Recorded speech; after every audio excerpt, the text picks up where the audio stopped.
आदम से ईसा नबी नफ्सी नफ्सी पुकारे, सिवाय वहाँ एक अहमद नबी की उम्मती उम्मती पुकारे। अल्लाहु আকবার। समस्त पैगम्बरরা सब बंदी হয়ে কাতার বন্দী হয়ে বসে থাকবেন, একমাত্র আমাদের পয়গম্বরের হাতে থাকবে কিয়ামতের কঠিন ময়দানের পতাকা। উম্মি লাকব মাহে আরব মারকাজে ইমাম, উম্মি লাকব মাহে আরব মারকাজে ইমাম, हर इल्म अमल रातु मदारी ओ मुदीरी, एकता के बुअद मरकज हर दायरा एकता, एकता के बुअद मरकज हर दायरा एकता, ता मरकज आलम तुई बेमिस्लो नजीरी। आदम बसफे मिहशर दुर्रियत आदम, आदम बसफे मिहशर दुर्रियत आदम, दर जिल्ले लिवायत के इमामी व अमीरी। अल्लाहु আকবার বলে। হযরতে আদম আলাইহিস সালাম তো আসসালাম থেকে নিয়ে সমস্ত পয়গম্বররা সব বন্দী হয়ে বসে থাকবেন, কোনো আওয়াজ নাই, নো সাউন্ড, সকলে চুপচাপ হাসরের ময়দানে বসে থাকবেন। একমাত্র আল্লাহর হাবিব সরকারে দো আলম মাহবুবে কিবরিয়া সৈয়দুল কাউনাইন সৈয়দুস সাগালাইন হযরতে মুহাম্মদুর রাসূলুল্লাহ সাল্লাল্লাহু আলাইহি ওয়াসাল্লামের হাত মুবারকে আল্লাহ কিয়ামতের ময়দানের পতাকা দেবেন। নবী বলেন, পতাকা আমার হাতে থাকবে, সমস্ত নবীরা আমার পতাকার নিচে বসে থাকবে।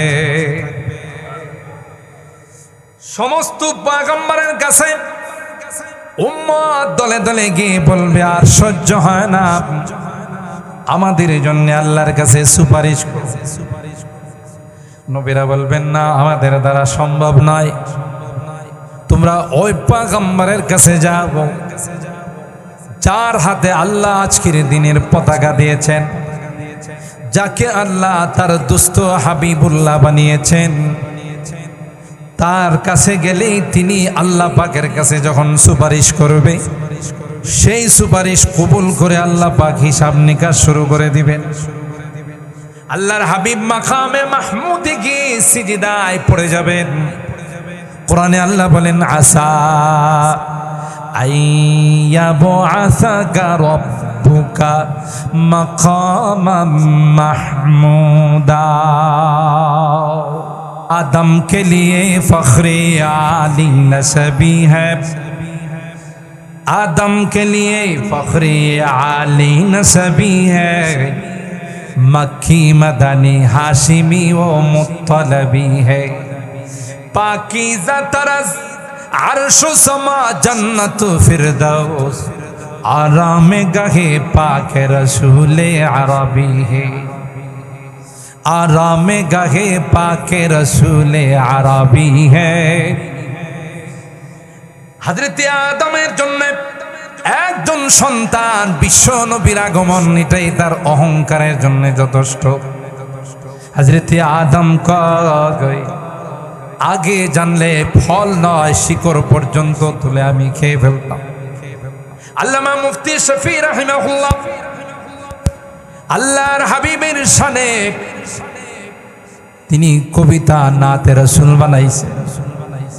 আল্লামা মুফতি শফি রহমাতুল্লাহ আলাইহি লম্বা নাতে রাসূল বানাইছেন। তার মধ্যে তিনি এক জায়গাতে বলেন, रग रग में मोहब्बत हूँ रसूल अरबी की, रग रग में मोहब्बत हूँ रसूल अरबी की, जन्नत के खजाइन के यही बैय सलम है, मन सल्ला अलैया वाहिदतन सल्लल्लाहु अलैहि अशरा। पैगंबर का गए আমার যে উম্মত আমার উপরে একবার দরুদ পাঠ করবে গো, স্বয়ং আল্লাহ তার উপর 10টি রহমত নাজিল করে দিবে। আল্লাহ পাক বলেন, হযরত মুসা কালিমুল্লাহ, ইব্রাহিম খলিলুল্লাহ, ঈসা রূহুল্লাহ, আদম সফিউল্লাহ, কিন্তু হাবিবুল্লাহর লকব আমি কাউকে দেই নাই। খলিলুল্লাহর হাবিবুল্লাহর মধ্যে আকাশ পাতাল ডিফারেন্স। খলিলুল্লাহ তাকে বলা হয় যিনি প্রস্তাব দিয়ে আল্লাহর বন্ধু হয়, আর হাবিবুল্লাহ বলা হয় যাকে আল্লাহ বন্ধুত্বের জন্য প্রস্তাব দেয়। আল্লাহর হাবিব বলেন, আনা হাবিবুল্লাহ ওয়ালা ফখরা। হযরত ওমর ইবনুল খাত্তাব রাদিয়াল্লাহু তাআলা আনহু একবার তাওরাতের একটা নুসখা নিয়ে পড়তেছিল। পয়গম্বর উমরের হাতে তাওরাতের নুসখা কপি দেখে রাগ হয়ে গেলেন, চেহারা মুবারক লাল হয়ে গেল। হাদিসের মধ্যে আসে আল্লাহর হাবিবের চেহারা মুবারক যখন লাল হয়ে যায়, রাগান্বিত যখন হন, কান্নামা ফুকিয়া ফি ওয়াজহি হাব্বাতুর রুম্মান, মনে হয় আল্লাহর হাবিবের চেহারা মুবারকে আনারের দানা ছিটিয়ে দেওয়া হয়েছে। আল্লাহর হাবিব এতটাই রাগ হলেন, আবু বকর কয়, এ ভাই উমর, পয়গম্বরের চেহারার দিকে তাকাও, দেখেছো পয়গম্বর কিভাবে রাগান্বিত হয়ে গেলেন। সাহাবায়ে কেরাম যখন পয়গম্বর রাগান্বিত হয়ে যাইতেন একটা মন্ত্র পড়তেন, এই মন্ত্রটা পড়ার সাথে সাথে আল্লাহর হাবিবের রাগ থেমে যাইত।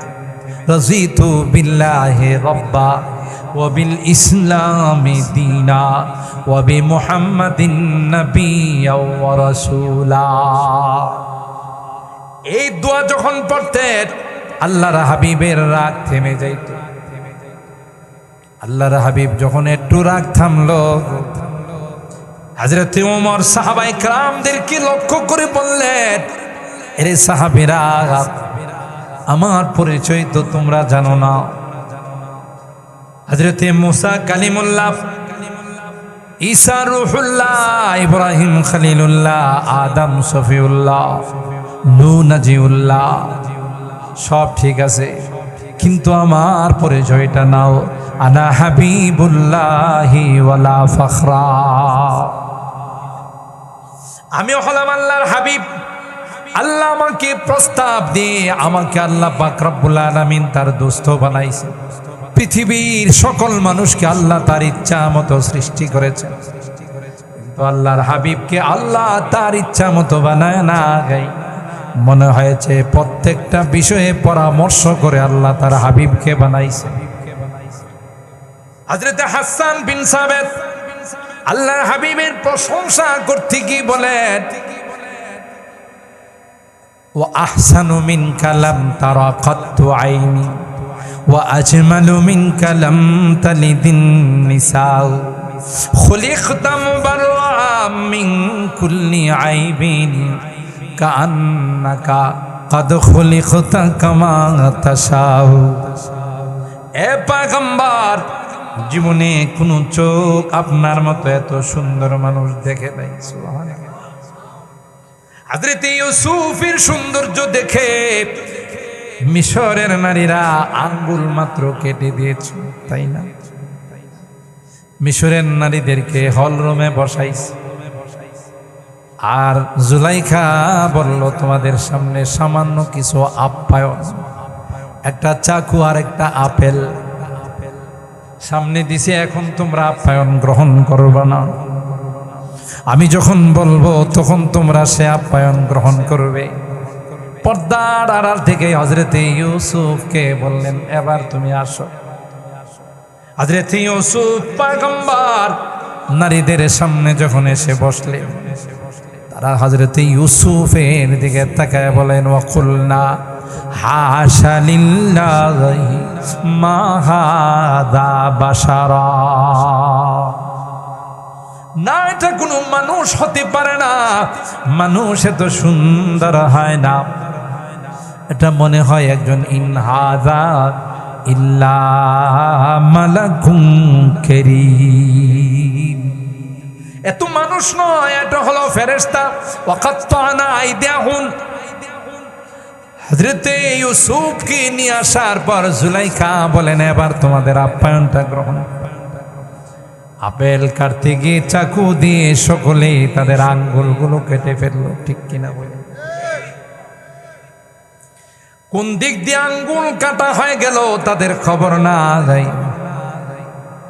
রে মিশরের নারীরা ইউসুফকে দেখে আঙ্গুল কাটাইছে, আমার পয়গম্বরকে দেখে পয়গম্বরের উম্মত আঙ্গুল কাটায় নাই, লক্ষ লক্ষ উম্মত গলা কাটিয়ে দিয়েছে। जमाले हुस्न यूसुफ पर फकत आशिक जुलैखा थी। जमाले हुस्न यूसुफ पर फकत आशिक जुलैखा थे। तुम्हारे रूए रोशन पर फिदा सारी जहानी। ए नबी, আল্লাহ আপনাকে যে সৌন্দর্য দিয়েছিলেন তার শিকিও ইউসুফকে দেওয়া হয়। সুবহানাল্লাহ। এই জন্য আল্লামা মুফতি শফি রহমতুল্লাহ আলাইহি বলেন, हर मुए बदन भी जुज़बा बन के करे शुक्र, हर मुए बदन भी जुज़बा बन के करे शुक्र, कम है बहुदा उनकी इनायत से कम है, ये दर्रे ना चीज है खुर्शीद बदामा, ये दर्रे ना चीज है खुर्शीद बदामा, देख उनके गुलामों का भी क्या जाहो हशम है। আমি অত্যন্ত আনন্দিত, গর্বিত যে আপনাদের এই ভুবনের জমিতে পা রাখতে পেরে, কারণ গোটা বাংলাদেশের জন্য এটা একটা ঐতিহ্যবাহী এলাকা। যেই জমিনের মাটিতে, যে জমিনে জন্মগ্রহণ করেছিলেন ফখরে বাঙ্গাল, যাকে লকব দেওয়া হয়েছিল ফখরে বাঙ্গাল।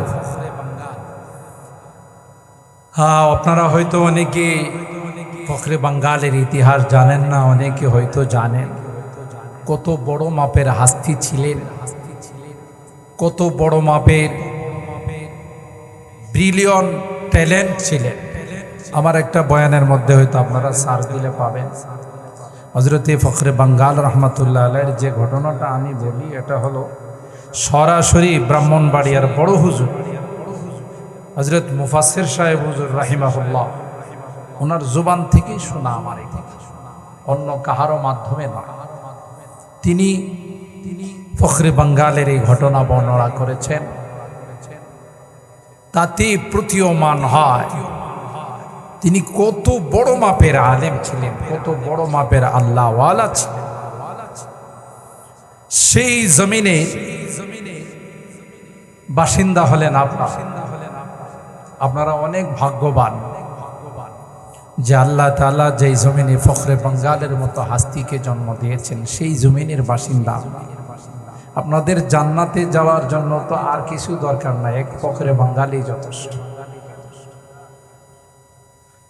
তো আমি আসলে অধিক ব্যস্ততার কারণে আপনাদের নাসিরনগরের প্রোগ্রাম আমি একটু কম দিতে পারি। প্রাতিষ্ঠানিক দায়িত্ব প্লাস বিভিন্ন ব্যস্ততা, আবার এখন রাস্তাঘাটের কাজ চলতেছে, ঢাকা সিলেট রোডের 6 লেনের কাজ চলতেছে। সেই দিক থেকে বিবেচনা করে আমি প্রোগ্রাম খুব দিতে পারি না, কিন্তু এই প্রোগ্রামটা আমাদের সাদেক সাহেব সহ আপনাদের আমাদের সেবা কল্যাণ পরিষদ থেকে বারবার বলা হচ্ছিল। আমারও মনে অনেক আগ্রহ ছিল যে আল্লাহর ওলি যে জমিনে জন্ম নিয়েছেন, যতই কষ্ট হোক, আমি কিন্তু বিভিন্ন জায়গাতে গেলে কষ্ট হলে চেহারার মধ্যে একটু পরিবর্তন আসে। আজকে আমি কষ্টটাকে নিজের মনে করে মেনে নিয়েছি, কারণ আপনাদের রাস্তাঘাটের কন্ডিশন কি আপনারা নিজেরাই জানেন। আমি এটাকে কিছুই মনে করি নাই। কেন? কিছু পেতে হলে কিছু কষ্ট করতে হয়, এখান থেকে কিছু বারাকা নিতে হলে কষ্ট স্বীকার করেই আসতে হয়। সেই জন্য আপনাদের দাওয়াতে সাড়া দিয়ে আলহামদুলিল্লাহ সময় মতো আল্লাহ তাআলা আমাকে পৌঁছে দিয়েছেন। এজন্য আল্লাহর দরবারে শুকরগুজার আলহামদুলিল্লাহ। মাহফিল কমিটি আমাকে একটা বিষয়বস্তু দিয়েছেন, টপিক দিয়েছে। ইতিমধ্যে বিজ্ঞ উপস্থাপক আপনাদের মাঝে উল্লেখ করেছেন দুরূদ শরীফের ফজিলত। আর সেই আলোকে আমি সূরাতুল আহজাবের 56 নম্বর আয়াতে কারিমা আপনাদের খিদমতে আমি তিলাওয়াত করেছি। সরকারে দো আলম মাহবুবে কিবরিয়া সৈয়দুল কওনাইন সৈয়দুল সাকালাইন হযরতে মুহাম্মদ আরবি সাল্লাল্লাহু তাআলা আলাইহি ওয়াসাল্লামের অসংখ্য হাদিস থেকে ছোট্ট একখানা হাদিস পাঠ করেছি। তবে আগে ক্ষমা চেয়ে নিচ্ছি, মাপ চেয়ে নিচ্ছি যে আমি খুব বেশি সময় আপনাদেরকে দিতে পারবো না, যে কারণে আমার খুতবাও শর্টকাট, মূল আলোচনার দিকে ভূমিকা লম্বা না করে চলে আসছে। আমি যদি একটু গোড়ার দিকে আপনাদেরকে নিয়ে যাই, দরুদ শরীফের ফজিলত সূরা আন-নিসার ইয়া আইয়ুহান নাসু তাকু রাব্বাকুমুল্লাযী খালাকাকুম মিন নাফসিন ওয়াহিদা ওয়া খালাকা মিনহা যাওজাহা ওয়া বাসসা মিনহুমা রিজালান কাসীরান ওয়া নিসা ওয়াত্তাকুল্লাহাল্লাযী তাসাআলুনা বিহি ওয়াল আরহাম ইন্নাল্লাহা কানা আলাইকুম রাকিবা। সূরা আন-নিসার প্রথম আয়াতে তাফসীরে গেলে আপনারা দেখবেন সৈয়দনা হযরতে আদম আলা নবিয়িনা ওয়া আলাইহিস সালাতু ওয়াস সালামকে যখন আল্লাহ সৃষ্টি করলেন, লম্বা ইতিহাস, সৃষ্টি করার পর যখন তার দেহের মধ্যে রূহ দান করলেন, আদম আলাইহিস সালাম একা একই জান্নাতে বসবাস করে, ভালো লাগে না, মনটা বেশি খুশিতে নাই। তো আল্লাহ তাআলা যেহেতু আলিমুম বিদাতি সুদূর, অন্তরের খবরও জানেন,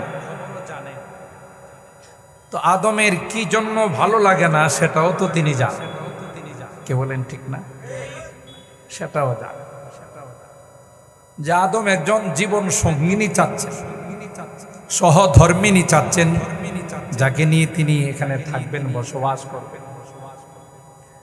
তাই আদম আলাইহিস সালাতু ওয়াস সালাম যখন ঘুমন্ত অবস্থায় আল্লাহ তাআলা কুদরতি অপারেশন করেছে। মানুষের অপারেশন আর আল্লাহর অপারেশনের মধ্যে কিছু ব্যবধান আছে না? নাই, অনেকটা। মানুষ তো অপারেশন করে অস্ত্র রেখেই সিলাই দিয়ে, তাই না? অস্ত্র টস্ত্র যন্ত্রপাতি রেখে সেলাই মারে। 1 মাস ফুললি বেড রেস্ট, আরো বহু ফর্মুলা দেওয়া হয়, হাই অ্যান্টিবায়োটিক দেওয়া হয়, ব্যথা করে ডাক্তারের কাছে জানানোর পর বিভিন্ন পরীক্ষা নিরীক্ষা করা হয়। আর আল্লাহ জাল্লা জালালুহু আম্মা নাওয়ালুহু কুদরতি অপারেশন হলো, যাকে অপারেশন করা হচ্ছে পেশেন্ট, সে টের পাবে না। কুদরতি অপারেশন করে নিবেন, সাথে সাথে সুস্থ হয়ে যাবে। সুবহান।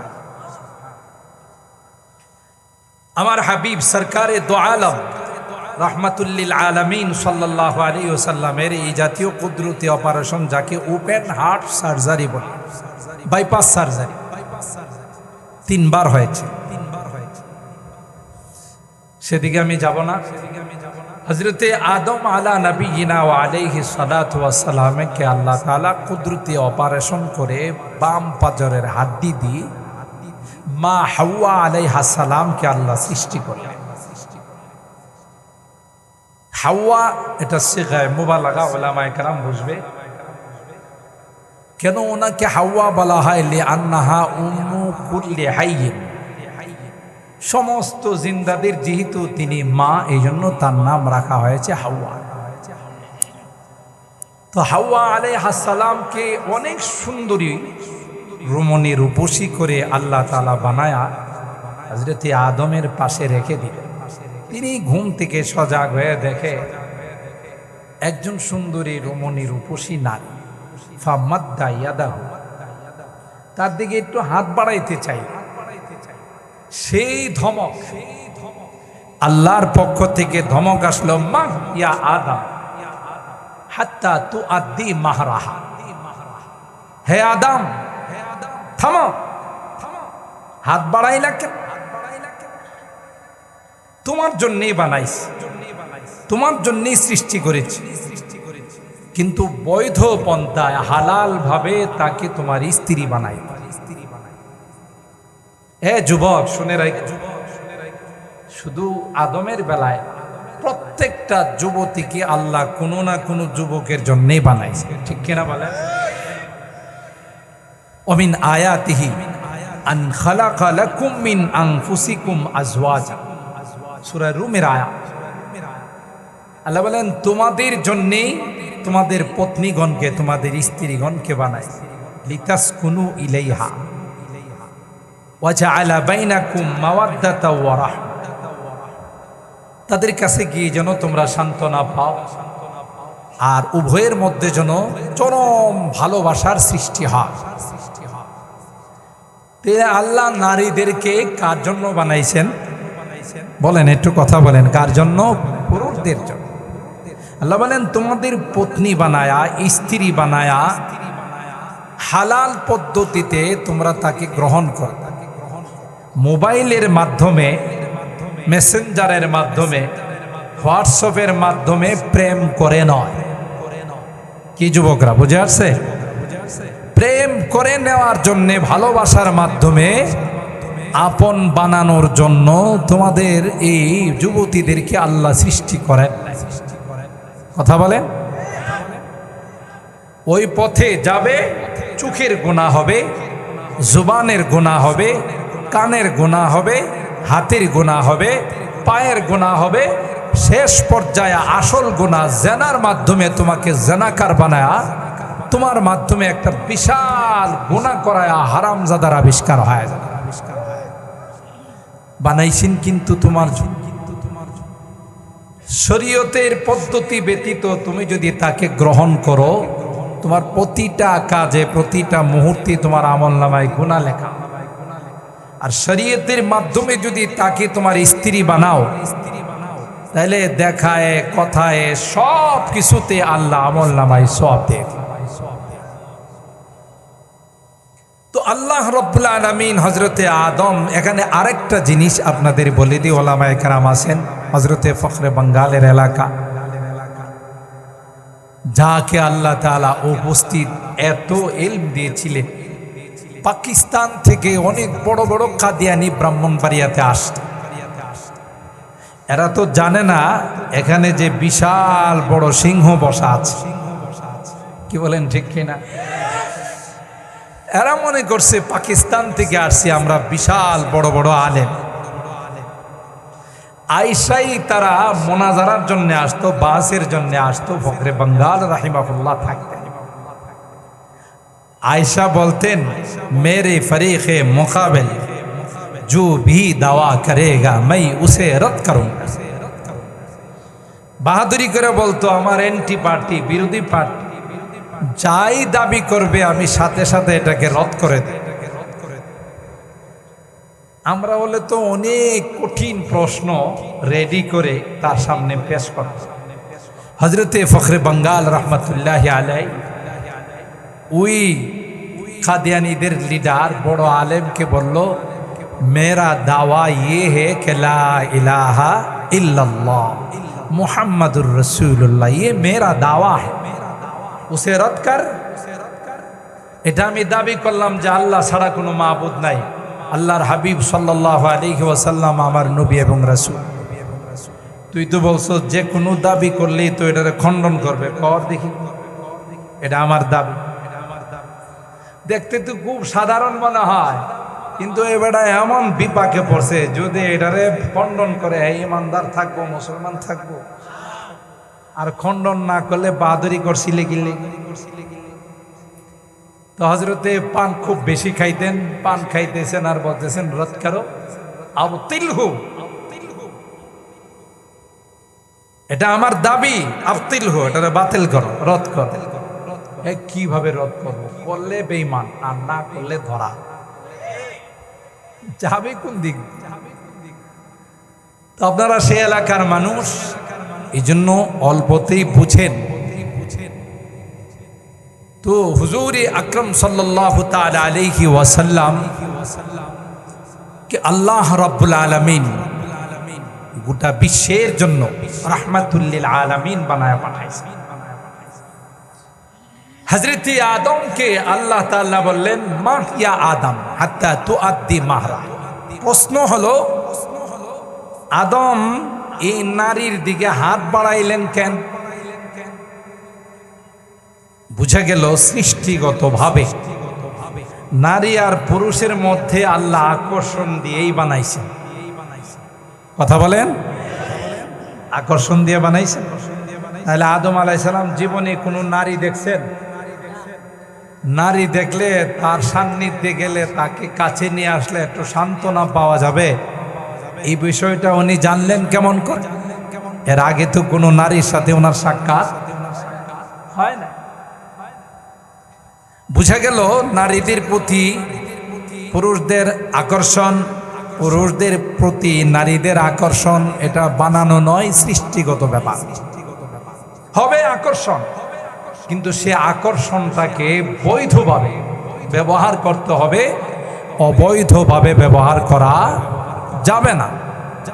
এখান থেকেই সবক নেওয়া যায়। হাত্তা তুআদ্দি মাহরা, মহরা দেখো। হযরত আদম আলাইহিস সালাম বললেন, ওমা মাহরু, হে আল্লাহ, মোহর আবার কোন জিনিস? এটা কোন জঙ্গলে বসবাস করে? আমারে মোহর আদায় করতে বললেন। তিনি কি আর কখনো কোনো বিবাহ শাদীর অনুষ্ঠান দেখছেন? ওখানেই গুরুত্বপূর্ণ কথা। হাত্তা তুসাল্লি আলা হাবিবি 10 সালাওয়াত। আল্লাহ পাক বলেন, আদম, আমার হাবিবের উপর 10 বার দুরূদ পড়বা, মহরানা আদায় হয়ে যাবে। প্রশ্ন হলো, প্রথম মানুষ হলেন হযরতে আদম, সেকেন্ড ম্যান হলেন হযরতে হাওয়া। আল্লাহ পাক হযরতে আদমকে বললেন, হাত্তা তুআদ্দি আলা হাবিবি 10 সালাওয়াত। আমার হাবিবের উপর যদি 10 বার দুরূদ পাঠ করো, তাইলেই তোমার মহরানা আদায় হয়ে যাবে। এই জন্য আল্লাহর হাবিব বলেন, আউয়ালু মা খালাকাল্লাহু রূহি, সর্বপ্রথম যে রূহটা আল্লাহ বানাইছেন এটা আদমের রূহ নয়, এটা হাওয়ার রূহ নয়, এটা হলো আমি মুহাম্মদুর রাসূলুল্লাহ সাল্লাল্লাহু আলাইহি ওয়াসাল্লামের রূহ।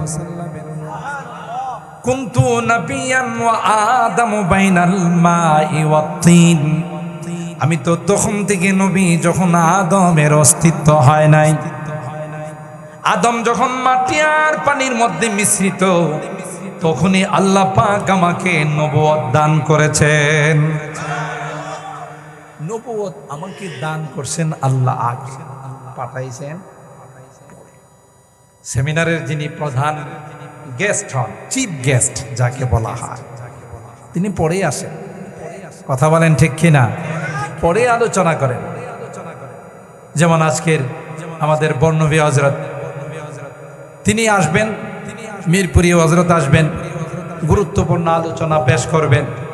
যেহেতু আজকের মাহফিলের প্রধান আকর্ষণ আমাদের এই সকল আল্লাহওয়ালারা, মেহমানগণ, তো গোটা পৃথিবীর মূল টার্গেট হলেন আল্লাহর হাবিব। এই জন্য আল্লাহ বানাইছেন আগে, নবুয়ত দান করছেন আগে, পাঠাইছেন সবার। কথা বলেন ঠিক না বেঠি? পাঠাইছেন সবার। কোরআনে কারীমের যে আয়াতে কারীমা আমি তিলাওয়াত করছি, আমি সরাসরি এই আলোচনাটা বোঝার জন্য এই ভূমিকাটা ছোট্ট করে আপনাদের খেদমতে আরজ করব। আল্লাহ তাআলা বলেন, ইন্নাল্লাহা ওয়া মালাইকাতাহু, খুব খেয়াল করবেন, আল্লাহ এবং ফেরেশতারা ইউসাল্লুনা আলান নবী, নবীর উপর দরুদ পাঠ করে। সুবহানাল্লাহ বলে। ইয়া আইয়ুহাল্লাযীনা আমানু, হে ঈমানদারগণ, সাল্লু আলাইহি, তোমরাও দরুদ পাঠ করো তার উপর, ওয়া সাল্লিমু তাসলিমা, এবং তার উপর সালাম বর্ষণ করো। কেন? আমাদের সঙ্গে আল্লাহর কোনো কানেকশন থাকতো না। আমরা হলাম বান্দা, আল্লাহ হলেন আমাদের খালিক, আল্লাহ হলেন আমাদের মুনিব। বান্দার সঙ্গে আল্লাহর কানেকশন আর সম্পর্ক এটা জড়িয়ে দিয়েছেন আল্লাহর হাবিব সরকারে দো আলম হযরতে মুহাম্মদুর রাসূলুল্লাহ সাল্লাল্লাহু তাআলা আলাইহি ওয়াসাল্লাম। এই জন্য বান্দা যতক্ষণ পর্যন্ত আল্লাহর হাবিবের উপরে দরুদ পাঠ করবেন, ওলামায়ে কেরাম জানেন, বড় বড় ওলামায়ে কেরাম আছেন, এমন কোন মুসান্নিফ, কিতাবের এমন কোন লেখক নাই যারা হামদের পর, আল্লাহর প্রশংসা পর করার পর আল্লাহর হাবিবের উপরে দরুদ পাঠ করে নাই। কথা বলেন ঠিক কিনা? প্রত্যেকেই আল্লাহর হাবিবের উপরে দরুদ পাঠ করেছেন, হামদের পরে দরুদের আলোচনা করেছেন। কারণ আল্লাহর সঙ্গে বান্দার যে সম্পর্ক, বান্দার যে কানেকশন, এটার একমাত্র, কেবলমাত্র, শুধুমাত্র মাধ্যম হলেন আল্লাহর হাবিব সাল্লাল্লাহু আলাইহি ওয়াসাল্লাম। আল্লাহর হাবিবের মাধ্যমে বান্দা আল্লাহকে চিনছেন। সেই জন্যে আল্লাহ বলেন যে দেখো, এটা একটা মুস্তাকিল ইবাদত। দরুদ পাঠ করাটা এটা একটা স্বয়ং সম্পূর্ণ একটি ইবাদত। কিয়ামতের কঠিন ময়দানে ওই বান্দা আল্লাহর হাবিবের সবচেয়ে বেশি নিকটবর্তী থাকবে যে যত বেশি আল্লাহর হাবিবের উপরে দরুদ পাঠ করে। ইন্না আওলান নাসি বি আকসারুহুম আলাইয়া সালাতা। আল্লাহর হাবিব কয়, যে বান্দা, যে উম্মত আমার উপর বেশি বেশি দরুদ পাঠ করবে, কিয়ামতের কঠিন ময়দানে সে সবচাইতে বেশি আমার নিকটবর্তী থাকবে। আর ভাইরা, শুধু তাই নয়, আল্লাহর হাবিব বলেন, আল বাখিলু মান যুকিরতু ইনদাহু ওয়া লাম ইউসাল্লি আলাইহি। যার সামনে আমার নাম উচ্চারিত হলো কিন্তু ওই বখিল কৃপণ নাম শোনার পর আমার উপর দরুদ পাঠ করলো না, কমপক্ষে সাল্লাল্লাহু আলাইহি ওয়াসাল্লাম বলে নাই, পয়গম্বর কয়, এর চাইতে বড় বখিল, এর চাইতে বড় কৃপণ পৃথিবীর মধ্যে দ্বিতীয় কেউ হতে পারে না। এ পাগল, যার কারণে আল্লাহ তোমাকে শ্রেষ্ঠত্বের মর্যাদা দিয়েছেন, হাজার হাজার বছর যারা হায়াত পেয়েছেন, আল্লাহ তাদেরকে শ্রেষ্ঠত্বের মর্যাদা দান করেন নাই। কোরআনে কারীমের মাধ্যমে আল্লাহ আমাদেরকে জানিয়েছেন, কুনতুম খায়রা উম্মাতিন উখরিজাত লিন-নাস তা'মুরুনা বিল মারুফ ওয়া তানহাউনা আনিল মুনকার ওয়া তু'মিনুনা বিল্লাহ। আল্লাহ পাক ডাক দিয়ে বলেন, তোমরা হলে পৃথিবীর সবচাইতে শ্রেষ্ঠ উম্মত, কারণ তোমাদের নবী হলেন শ্রেষ্ঠ নবী, নবিউল আম্বিয়া, ইমামুল আম্বিয়া, আশরাফুল আম্বিয়া। তার উম্মত কোনোদিন তাদের মর্যাদা কম হতে পারে না। তাই আমি আল্লাহ হাজার হাজার বছর যারা হায়াত পেয়েছেন তাদেরকে নয়, তোমাদেরকে শ্রেষ্ঠত্বের মর্যাদা দান করলাম। সকল নবীরা নফসি নফসি বলবে, লাস্তু হুনাকা হুনাকা বলবে, যে আমি আজকের এই কঠিন দিনে তোমাদের কোনো কাজে আসবো না, তোমাদের কোনো উপকারে আসবো না, আমি নিজেকে নিয়ে নিজে ব্যস্ত, আমি আমাকে নিয়ে ব্যস্ত। তোমরা যাও ওই নবীর কাছে যিনি উম্মতকে নিয়ে ব্যস্ত। সুবহানাল্লাহ। সিজদায় পড়ে পয়গম্বর আয়াত তিলাওয়াত করে আর কান্দে, ইন তুআযিবুহুম ফাইন্নাহুম ইবাদুক ওয়া ইন তাগফির লাহুম ফাইন্নাকা আনতাল আজিজুল হাকীম। আল্লাহ পাক তারা হাবিব সিজদায় পড়ে আল্লাহর কাছে বলেন, আল্লাহ উম্মতের গুনার কারণে যদি শাস্তি দাও, অপরাধের কারণে যদি পানিশমেন্ট হয়, সেটা তুমি দিতে পারো, যেহেতু তোমার গোলাম তুমি নিজে বানিয়েছো। ওয়া ইন তাগফির লাহুম ফাইন্নাকা আনতাল আজিজুল হাকীম। আল্লাহ তুমি যদি মাফ করে দাও, ক্ষমা করে দাও, তাইলে কেউ তোমাকে জিজ্ঞাসা করবে না, কেউ তোমাকে প্রশ্ন করবে না। আল্লাহ আমার গুনাহগার উম্মতকে যদি মাফ করে দাও, তোমার কোনো কিছু আসে যায় না। সিজদায় পড়ে আল্লাহর হাবিব কান্দে। আল্লাহ পাক আরশে আজিম থেকে ফেরেশতা জিবরাইল আমিনকে বলেন, সৈয়দুল মালাইকা হযরতে জিবরাইলকে বলেন, জিবরাইল যাও যাও, দেরি করো না। আমার হাবিব সিজদায় পড়ে কান্দে, হাবিবের চোখে পানি দেখলে আমি আল্লাহর বরদাস্ত হয় না। যাও সালাম জানাও রে, আর বলো আল্লাহ পাক আপনাকে সালাম জানাইছে। ও পয়গম্বর, এমন হাত লাগে। হযরতে জিবরাইল আমিন এসে আসসালাতু ওয়াসসালামু আলাইকা, আসসালাতু ওয়াসসালামু আলাইকা ইয়া রাসূলুল্লাহ, আসসালাতু ওয়াসসালামু আলাইকা ইয়া হাবিবাল্লাহ। সালাম দিয়ে বললেন, ইন্নাল্লাহা ইউকরিউকা সালাম। আল্লাহ আপনাকে সালাম জানাইছেন, মাথা মোবারক উঠান। আল্লাহ আপনাকে অভয় দিয়েছেন যে আল্লাহ আপনার উম্মতের বিষয়ে এমন কোন সিদ্ধান্ত নিবেন না যেই সিদ্ধান্ত নিলে আপনি কষ্ট পাবেন। আপনি মাথা মোবারক উঠান। সুবহান। আদম সে তা ঈসা নবী নফসি নফসি পুকারে। आदम से तईसा नबी नफसी नफसी पुकारे, सिवाए वहाए अहमद नबी की उम्मती उम्मती पुकारे। अल्लाह समस्त पैगम्बररा সব বন্দী হয়ে, কাতার বন্দী হয়ে বসে থাকবেন। একমাত্র আমাদের পয়গম্বরের হাতে থাকবে কিয়ামতের কঠিন ময়দানের পতাকা। উম্মি লাকব মাহে আরব মারকাজে ইমাম, উম্মি লাকব মাহে আরব মারকাজে ইমাম। हर इल्म अमल रातु मदारी ओ मुदीरी, एकता के बुअद मरकज हर दायरा एकता, एकता के बुअद मरकज हर दायरा एकता।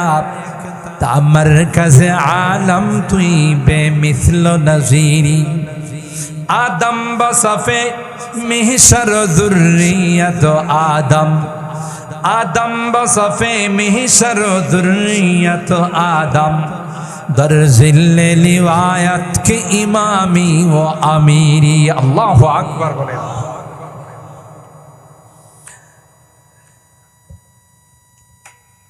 हजरत आदम अलैहिस सालाम तो আসসালাম থেকে নিয়ে সমস্ত পয়গম্বররা সব বন্দী হয়ে বসে থাকবেন।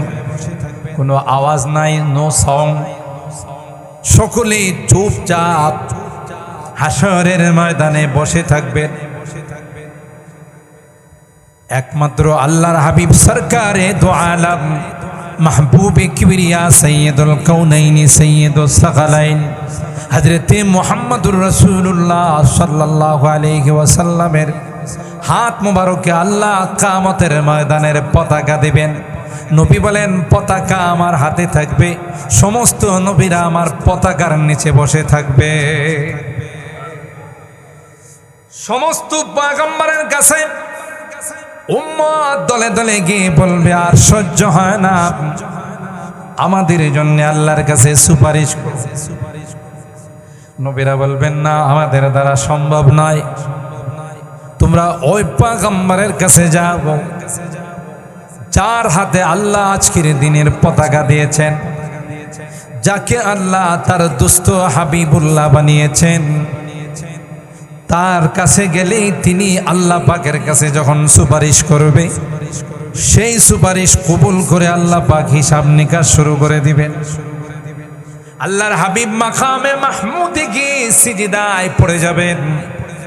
কোরআনে আল্লাহ বলেন আসা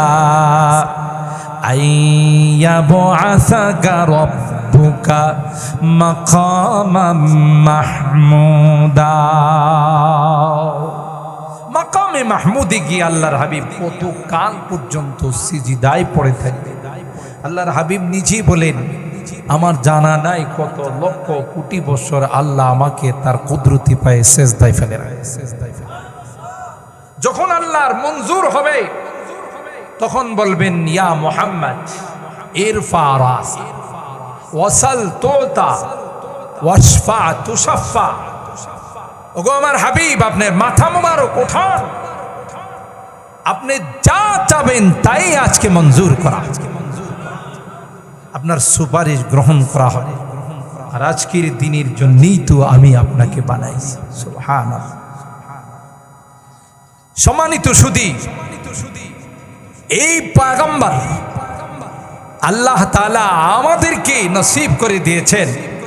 আমাদের ভাগ্যে পয়গম্বরের জন্মের ৯৫০ বছর পূর্বে যারা আসমানি কিতাবে দেখছেন যে বিশ্বনবীর আগমন আরবের কুরাইশ বংশে হবে, বাদশাহ তুব্বা আল হিময়ারি সূরা দুখানের সে আয়াত আহুম খায়রুন আম কওম তুব্বা ওয়াল্লাযীনা মিন ক্বাবলিহিম আহলাকনাহুম ইন্নাহুম কানু মুজরিমিন। এই আয়াতের তাফসীরের মধ্যে আল্লামা কুরতুবী রাহমাতুল্লাহ আলাইহি তাফসীরে কুরতুবীর মধ্যে লেখেন বাদশাহ তুব্বা আল হিময়ারি যখন আল্লাহর হাবিবের এই বর্ণনা আসমানি কিতাবগুলোতে দেখলেন, তখন তিনি সে ৯৫০ বছর পূর্বে আল্লাহর হাবিব বরাবর চিঠি লিখে গেছেন মিন তুব্বা আল হিময়ারি ইলা মুহাম্মদ ইবনে আব্দুল্লাহ ওয়া নবিয়্যিল্লাহি রাসূল রাব্বিল আলামিন। সুবহানাল্লাহ। লম্বা চিঠি, সেখানে তিনি উল্লেখ করেছেন হে রাসূল, হে নবী, আমি আপনার আসার পূর্বে আপনার অগ্রিম উম্মত হয়ে গেলাম। বায়াতুকা ক্বাবলা মাজিকা, আপনি এখনো আসেন নাই, কিন্তু আমি আপনার আসার আগে ৯৫০ বছর আগে আমি আপনার অদৃশ্য হাতে বাইয়াত গ্রহণ করেন। এইভাবে লম্বা চিঠি, এবং তিনি বলছেন যদি আমি বয়স পাই, আল্লাহ যদি আমাকে সে পর্যন্ত হায়াত দান করেন, তাহলে মনে রাখবেন ইসলামের সহযোগিতার প্রথম সৈনিক আমি হব। ফালাউ মাদ্দা উমরি ইলা উমরিহি লাকুনতু ওয়াজিরান লাহু ওয়া ইবনা আম, আমি আপনার ওয়াজির আজম হিসাবে কাজ করব। কেন? তারা চেয়েছিলেন তিনি সর্বকালের সর্বযুগের সর্বশ্রেষ্ঠ মহামানব। হযরতে আদম নিজেই বলতেছেন আমি যদি আগে জানতাম যে এই গাছের ফল খাওয়ার পর আমি দুনিয়াতে যাব আর আমার সন্তানদের মধ্য থেকে বিশ্বনবীর আগমন ঘটবে, গাছের ফল নয় মূল শিকড়টা তুলে আমি খেয়ে ফেলতাম। কেন? আমি যত দ্রুত যাব তত বিশ্বনবীর আগমন ঘটবে, আর তিনি তো আমার সন্তানদের মধ্যে একজনই যথেষ্ট। সুবহানাল্লাহ। आदम के लिए फख्रे आली नसबी है, आदम के लिए फख्रे आली नसबी है, मक्खी मदनी हाशिमी वो मुत्तलबी है, पाकीज़ा तरज़ अर्श समा जन्नत फिरदौस आराम गहे पाक रसूले अरबी है आराम गहे पाक रसूले अरबी है। हजरते आदमेर जन्ने একজন সন্তান বিশ্ব নবীর আগমন এটাই তার অহংকারের জন্য যথেষ্ট। হযরতে আদম কয় আগে জানলে ফল নয় শিকড় পর্যন্ত তুলে আমি খেয়ে ফেলতাম। আল্লামা মুফতি শফি রাহিমাহুল্লাহ আল্লাহর হাবিবের শানে তিনি কবিতা নাতে রাসূল বানাইছেন। আল্লামা মুফতি শফি রহমাতুল্লাহ আলাইহি লম্বা নাতে রাসূল বানাইছেন। তার মধ্যে তিনি এক জায়গাতে বলেন रग रग में मोहब्बत हूँ रसूले अरबी की रग रग में मोहब्बत हूँ रसूले अरबी की जन्नत के खजायन के यही बैय सलम है। নবীর মোহব্বত আর ভালোবাসা আমি আমার অন্তরের মধ্যে গেঁথে নিলাম, কারণ এই মোহব্বতই আমার জান্নাতে যাওয়ার কারণ। মান সাল্লা আলাইয়া ওয়াহিদাতান সাল্লাল্লাহু আলাইহি আশরা। পয়গম্বর কয় আমার যে উম্মত আমার উপরে একবার দরুদ পাঠ করবে গো স্বয়ং আল্লাহ তার উপর 10টি রহমত নাজিল করে দিবে। আল্লাহ পাক বলেন হযরত মুসা কালিমুল্লাহ, ইব্রাহিম খলিলুল্লাহ, ঈসা রূহুল্লাহ, আদম সফিউল্লাহ, কিন্তু হাবিবুল্লাহর লকব আমি কাউকে দেই নাই। খলিলুল্লাহ আর হাবিবুল্লাহর মধ্যে আকাশ পাতাল ডিফারেন্স। খলিলুল্লাহ তাকে বলা হয় যিনি প্রস্তাব দিয়ে আল্লাহর বন্ধু হয়, আর হাবিবুল্লাহ বলা হয় যাকে আল্লাহ বন্ধুত্বের জন্য প্রস্তাব দেয়।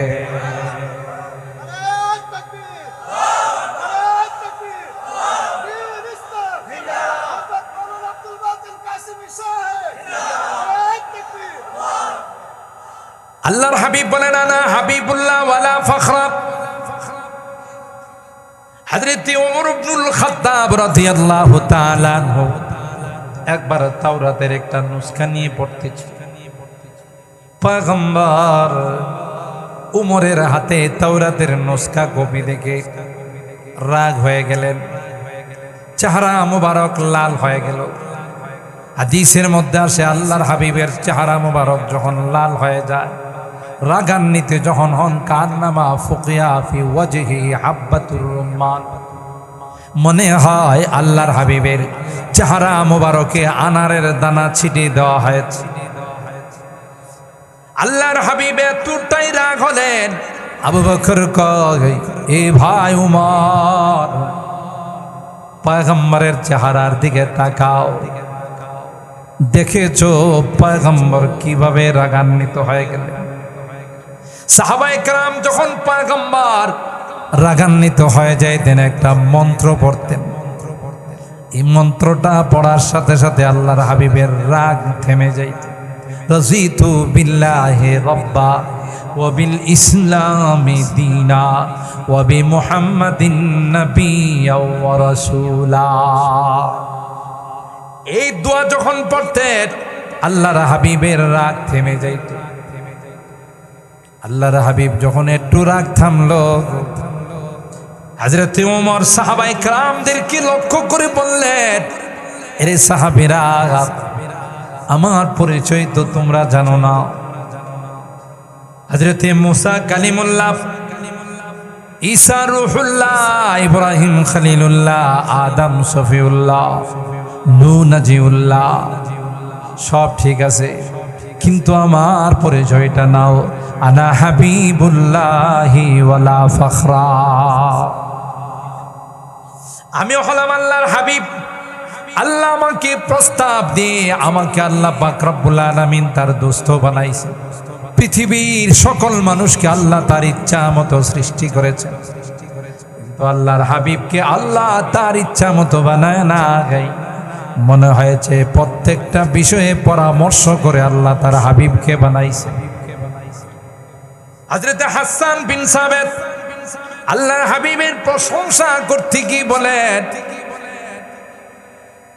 ওয়া আহসানু মিনকা লাম তারা কাত্তু আইনি ওয়া আজমালু মিনকা লাম তালিদিন নিসাউ খুলিকতা মুবাররাম মিন কুল্লি আইবিন কাআন্নাকা কদ খুলিকতা কামা তাশাউ। এ পয়গম্বর, জীবনে কোন চোখ আপনার মতো এত সুন্দর মানুষ দেখে নাই। সুবহানাল্লাহ।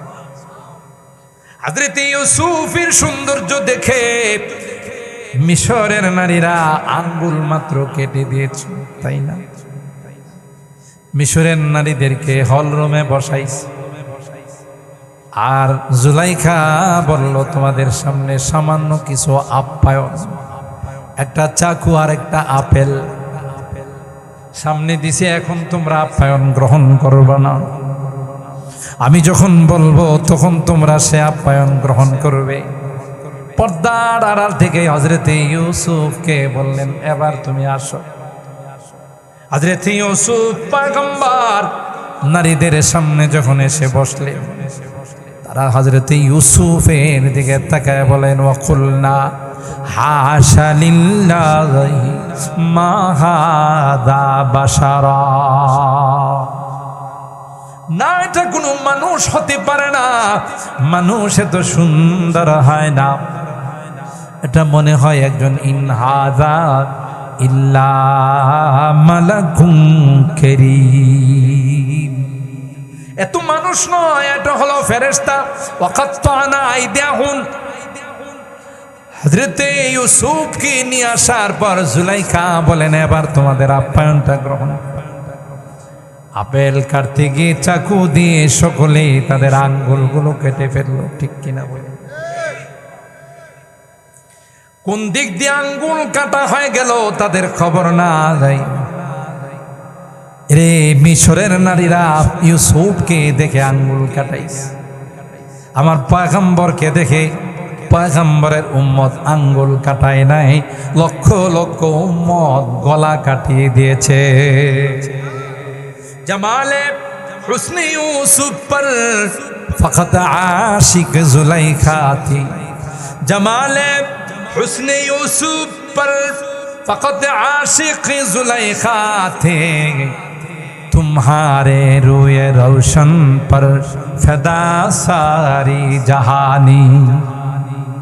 ए नबी, আল্লাহ আপনাকে যে সৌন্দর্য দিয়েছিলেন তার শিকিও ইউসুফকে দেওয়া হয়। সুবহানাল্লাহ। এই জন্য আল্লামা মুফতি শফি রহমতুল্লাহি আলাইহি বলেন, हर मुए बदन भी जुज़्बा बन के करे शुक्र, हर मुए बदन भी जुज़्बा बन के करे शुक्र, कम है बहुदा उनकी इनायत से कम है, ये दर्रे ना चीज है खुर्शीद बदामा, ये दर्रे ना चीज है खुर्शीद बदामा, देख उनके गुलामों का भी क्या जाह हशम है। জি তার উম্মত হওয়ার খাতিরে গোটা বিশ্বের মধ্যে আল্লাহ আমাদের মর্যাদাকে চমকাই দিয়েছেন। সুবহানাল্লাহ। হযরত ওমরকে আল্লাহর পয়গম্বর বললেন, ওমর শুনো, মুসা নবীর উপর নাজিল হওয়া তাওরাত কিতাব তুমি পড়তেছো। ওমর, লাউ কানা মুসা হাইয়ান লামা ওয়াসিআহু ইল্লা ইত্তিবাই।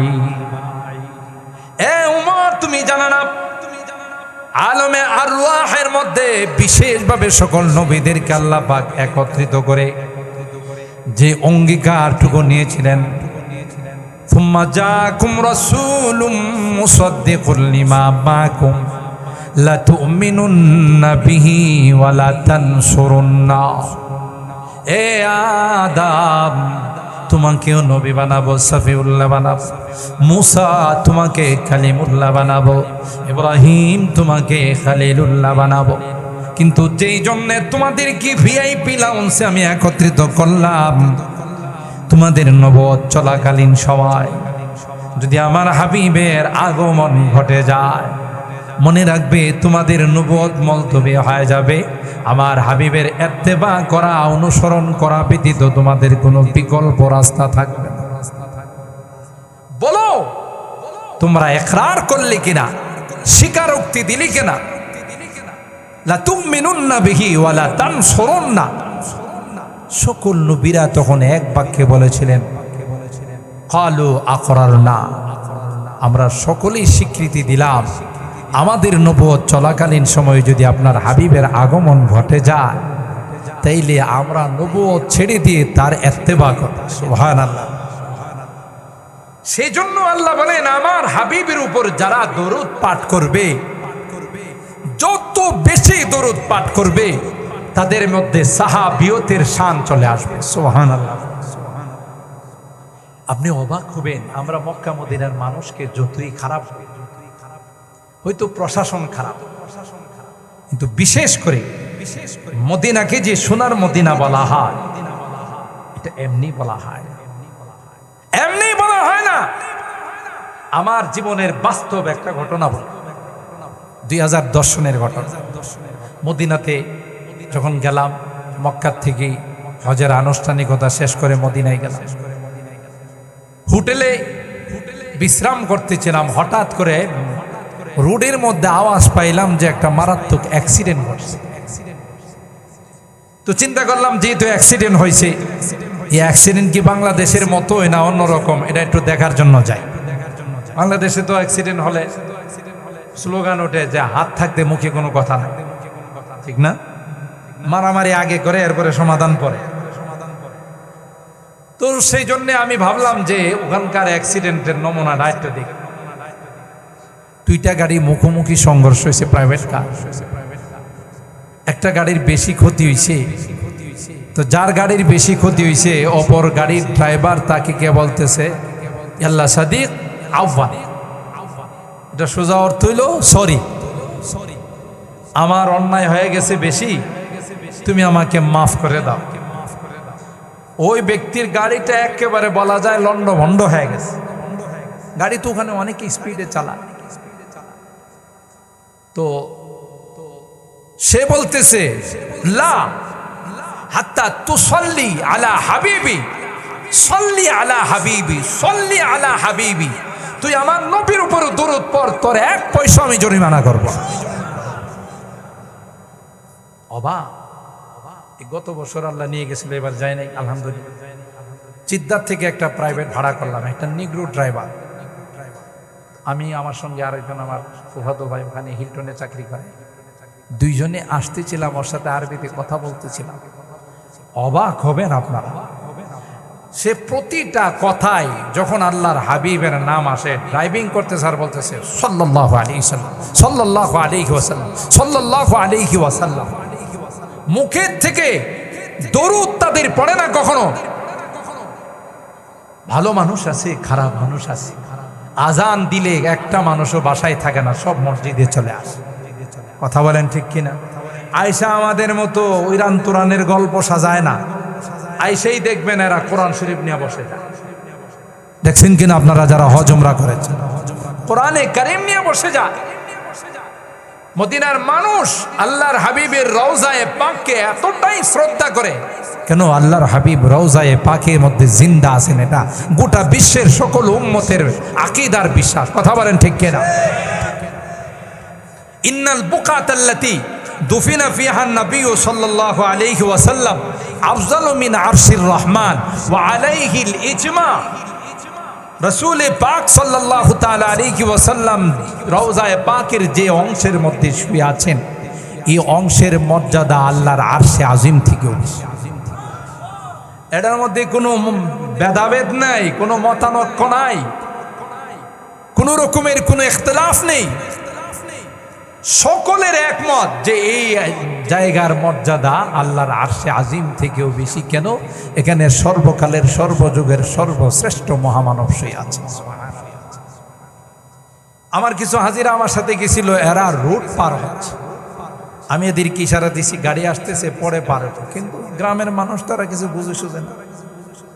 রোড যখন পার হচ্ছে, স্পিডওয়ালা গাড়িগুলো হার্ড ব্রেক করে বিশাল আওয়াজে গাড়িগুলো থামাইছে। আমি তখন এদেরকে একটু পিছনের দিকে নিয়ে এসে বললাম, ইয়াল্লা রূহ, আপনি যান। এদেরকে ইশারা দিলাম, আল্লাহ। এরা বলতেছে, লা আনতুম যুয়ুফু নবিয়্যিল্লাহি সাল্লাল্লাহু আলাইহি ওয়াসাল্লাম, আমি যাব না। তোমরা তো আমার নবীর মেহমান, মদিনাতে আসছো, নবীর মেহমান হয়ে আসছো, প্রয়োজনে 1 ঘন্টা দাঁড়িয়ে থাকবো, তারপরও তোমাদের আগে গাড়ি নিয়ে যাব না। সুবহানাল্লাহ। এমনি তো এদেরকে আল্লাহ অজস্র পরিমাণ সম্পদ দিচ্ছে না। হ্যাঁ, রাষ্ট্রীয় ক্ষমতায় যারা আছে তাদের হিসাব, কিন্তু মক্কা মদিনার মানুষ আপনি দেখবেন, মক্কা থেকে মদিনায় গেলেই অন্তরের মধ্যে একটা প্রশান্তি বিরাজ করে। কথা কয় না? যত বেশি আল্লাহর হাবিবের উপর আপনি দরুদ পড়বেন, আল্লাহর কসম করে বলল, আমি হানেস হব না যে কিয়ামতের ময়দানে সবার আগে আপনি জান্নাতের মেহমান হবেন। এটা এমন একটি ইবাদত যে ইবাদতের হিসাবের কোনো হিসাব নিকাশ নাই। আমরা যখন দেওবন্দি পড়ি, দেওবন্দে আমাদের সময় 750 থেকে 800 ছাত্র দৌড়া পড়ে, এখন তো অনেক ছাত্র আছে। যখনই হাদিসের মধ্যে আসে ক্বালা ক্বালা রাসূলুল্লাহি সাল্লাল্লাহু আলাইহি ওয়াসাল্লাম, গোটা দারুল হাদিসটা ঘুম করে এক আওয়াজ হয়, মানে এই যে এই দরুদের আওয়াজ সোজা রওজায়ে পাকের মধ্যে পৌঁছে গেছে, আর ওখান থেকে আরশে আজিম পর্যন্ত পৌঁছে যায়। মুহতারাম হাজিরিন, এই জন্যে আমি আপনাদেরকে বিনীতভাবে অনুরোধ করব, দরুদ পড়ার জন্যে ওযু লাগে না, উঠতে বসতে। আর এই সংক্ষিপ্ত দরুদ, দরুদ তো অনেক বড় বড় দরুদ আছে, সংক্ষিপ্ত দরুদ হলো সাল্লাল্লাহু, বলেন সকলে সাল্লাল্লাহু আলাইহি ওয়াসাল্লাম। এই দরুদরা আমরা সবসময় পাঠ করব তো ইনশাআল্লাহ। হাত তোলেন, হাত তোলেন, হাত তোলেন। আল্লাহ, আমরা আজকের এই মাহফিলে ওয়াদা করতেছি, উঠতে বসতে সব সময় আমরা এই দরুদের আমল করব, আমাদেরকে তৌফিক দান করুন, বলুন আমিন। হাত নামান। এই জন্যে আমি দরুদ কেন পড়ব তার একটা প্রেক্ষাপট আপনাদের খেদমতে আলোচনা করলাম, যে আল্লাহ পাক রব্বুল আলামিন আদমকে সৃষ্টি করেই এই দরুদের কথা বলেছেন। কেন? আল্লাহ পাক তার হাবিবকে সবার আগে সৃষ্টি করেছেন, নবুয়ত সবার আগে আল্লাহ তাআলা দিয়েছেন, আর সেই হাবিবের উম্মত বনার সুযোগ আল্লাহ আমাদেরকে দিয়েছেন। শুধুমাত্র এই ইবাদতটুকুন যদি আমরা সবসময় করতে পারি, ইনশাআল্লাহ, ইনশাআল্লাহ আল্লাহর হাবিবের শাফাত পাওয়ার জন্য আমাদের আর কোনো বেগ পাইতে হবে না, ঠিক কিনা বলেন? ছোট্ট করে আরেকটা কথা বলে যাই, মনে কিছু নিবেন না। শুধুই দরুদ পড়বেন আর কোনো আমল করবেন না সেটা নয়, মাথা থেকে নিয়ে পা পর্যন্ত আল্লাহর হাবিবের সুন্নতগুলোকে বাস্তবায়ন করবেন, ঠিক কিনা বলেন? কারণ দুনিয়ার রীতিনীতি হলো যে যাকে ভালোবাসে তার কালচারগুলো তার মধ্যে বাস্তবায়ন করে, ঠিক কিনা? আপনাদের এই ভুবন এলাকায়, নাসিরনগর এলাকায় কিছু যুবকদেরকে দেখবেন, এরা নেইমার, মেসি, রোনালদো এদের ছবিওয়ালা গেঞ্জি গায়ে দিয়া ঘুরে। আবার দেখবেন চুলের কাটিং, ওরে বাপরে বাপ, যে কাটিং আপনার বাপদাদা 14 গোষ্ঠী দেখে নাই। চতুর্দিকে নদী আর মাঝখানে বট গাছ,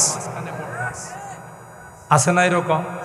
আপনি যদি ওরে জিজ্ঞাসা করেন, কিরে তোর গায়ে কার ছবি? এটা নেইমারের ছবি, এটা মেসির ছবি, এটা রোনালদোর ছবি। আগে যারা খেলা দেখছেন এরা ম্যারাডোনার ছবি, ঠিক না? কেন? আমার আইকন, আমি তাকে অন্তর দিয়া ভালোবাসি। দেখেন না, বিশ্বকাপ ফুটবল খেলা আসলে রাত নাই দিন নাই খিচুড়ি পাকায়া বসা থাকে, ঠিক কিনা বলে? যে মাঝে মধ্যে গুল হলে যে আওয়াজটা দিব, ক্ষুধা লাগলে যেন খিচুড়ি দিয়া তার নিবারণ করতে হবে, ঠিক কিনা বলে? এই রকমের কাটিং পাইলা কই, যে অমুকের কাটিং, ঠিক না? এটা মেসির কাটিং, এই জন্য আমার মধ্যে এই কাটিংটা বাস্তবায়ন। বুঝা গেল যে যাকে ভালোবাসে তার কালচারটা তার মধ্যে বাস্তবায়ন করে, ঠিক কিনা বলেন? আপনার মধ্যে যদি আল্লাহর হাবিবের ভালোবাসা থাকে, সত্যিকার অর্থে যদি নবীর আশিক হন, নবীর প্রেমিক হয়ে থাকেন, তাহলে মাথা থেকে নিয়ে পা পর্যন্ত সুন্নত বাস্তবায়ন করতে হবে, ঠিক কিনা বলেন? আল্লাহ নবীর সঠিক ভালোবাসার প্রমাণ পাওয়া যাবে এই সুন্নতের মাধ্যমে। এই জন্য বিনীতভাবে অনুরোধ করে যাব, বহু ফিতনা আসতেছে, এই ফিতনার দিকে না তাকায়া বাস্তব খাঁটি নবীর উম্মত যদি হতে হয়,